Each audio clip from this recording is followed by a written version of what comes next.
নির্মলা সীতারামনের বাজেটকে ভারত সরকারের নয় বিহারের বাজেট বলে আক্রমণ করেছে কংগ্রেস সিপিএম। প্রাক্তন প্রদেশ কংগ্রেস সভাপতি অধীর চৌধুরী বলেছেন, বিহার এবং দিল্লির ভোটের দিকে তাকিয়ে বাজেট পেশ করেছেন নির্মলা সীতারামন। তার কথায় এই বাজেটে সমাজের বড় অংশ বঞ্চিত করা হয়েছে। নির্মলা সীতারামনের বাজেটকে এভাবেই দেখছে কংগ্রেস। দলের প্রাক্তন সাংসদ অধীর চৌধুরীর কথায়, কৃষক, যুব থেকে মহিলা, সমাজে পিছিয়ে পড়া মানুষগুলোকে বঞ্চিত করা হয়েছে। তিনি আরো বলেছেন, বাজেটে কোনো দিশা নেই। কিছু ওষুধে করমুক্ত করেছে ঠিকই, কিন্তু স্বাস্থ্য ক্ষেত্রে বড় কোনো বরাদ্দ করা হয়নি। তেমনি 100 দিনের কাজেও অর্থ বরাদ্দ বাড়েনি। মোদী সরকারের কাছে এবারের বাজেট করার সময় দুটো বিষয় কিন্তু ফোকাস করার চেষ্টা করেছে।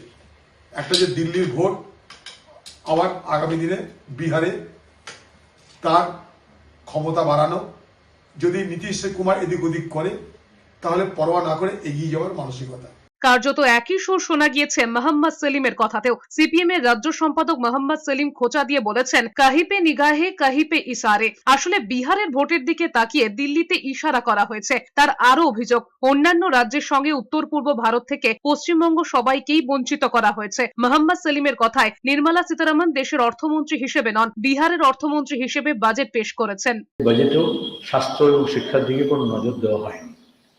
যেহেতু দিল্লিতে নির্বাচন এবং আমরা সবাই জানি স্যালারিড ইনকাম, দিল্লিতে মধ্যবিত্ত অংশ, উচ্চ মধ্যবিত্ত অংশ আছে, আর বিহার ইলেকশন হবে।